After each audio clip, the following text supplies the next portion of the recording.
په اسلام آباد کې د افغانستان سفارتخانې تیر ماښام د روجماتي پروګرام تابع کړی و چې پکې د پاکستان او افغانستان سره تعلق لرونکو لیکوالانو، شاعرانو، د قائد اعظم او نړیوال اسلامي پوهنتونونو استادانو، د افغانستان سره تعلق لرونکو زده کوونکو او په پاکستان کې میش ځنې کډوالو نه علاوه د سفارتخانې عملي او د افغانستان سفیر عاطف مشعل هم ګډون وکړو. دستوري تخپل وینا کې عاطف مشعل وویل د پاکستان او افغانستان د مختلفو څانګو سره تعلق لرونکي خلک راغونډولو مقصد دا و چې سره یو ځای کینو او د دوه ملکونو ترمنځ اړیکې ښه کولو په شمول په نورو یو شمېر چارو خبرې وکړو. مننه درنه وکړم چې په دې لویه ورځ وکې او روزه په خوله زحمت مو ایست له پېښور او د نورو ځایونو مو تشریف راوړ. کور مو ودان، په عزت اوسئ. او په عین وخت کې د یادولو وړ ده چې د پرونۍ لوبې مبارکي هم درکړم د افغان کرکټ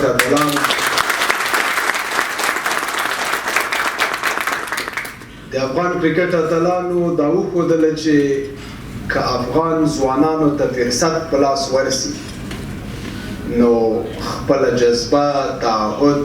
او وړتیا په میدان کې ښیي. خیبر پښتونخوا سره تعلق لرونکي پریشي خان چې په پروګرام کې موجوده و مشال ریډیو ته وویل د افغانستان سفارتخانې دا یوه ښه هڅه ده ځکه چې دا قسمه پروګرامونو د لارې د افغانستان سره تعلق لرونکو خلکو سره ملاقاتونه وشي. دا ډېر ښه یو افورټ و هغو له طرفه چې دا مطلب ټول پاکستانیان افغانستان یو ځای باندې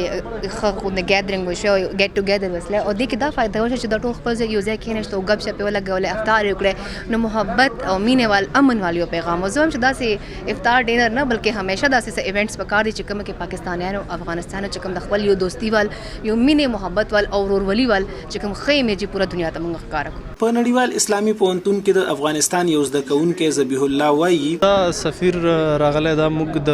ټولو اقشارو یعنی دې کې موږ د کډوالو د محصلینو د فرهنګي داسې د میډیا خلکو شرکت کړی نو یو ښه پروګرام یعنی داسې یو پروګرام چې په دې کې موږ د سفیر صاحب څخه ډېر څه نه وي واورېدل د کډوالو په حوالې سره د محصلینو په حوالې سره یو ګیټ ټوګیدرینګ پروګرام وسو یو خبرې وشوې نو داسې پروګرامونه که د محصلینو د کډوالو او داسې نورو اقشارو چې دلته په پاکستان کې میشت دي ترمنځ وشي نو ترمنځ به یو روابط او انسجام پیدا شي یعنې ډېر ښه پروګرام. په پروګرام کې د ګډونوالو وینا و پاکستان او افغانستان له پکار دي چې وخت په وخت د شاعرانو، لیکوالانو، ژورنالیستانو او د زده کوونکو ایکسچینج پروګرامونو تابع کولو سره مختلف قسمه غونډې را جوړوي او چې یو ځل د دوه ملکونو د ولسونو ترمنځ رابطې ښې شي نو بیا هغه ورځ لرې نه ده چې حکومتونو په کچ به هم د هر قسمه تاوتریخوالي خاتمه وشي.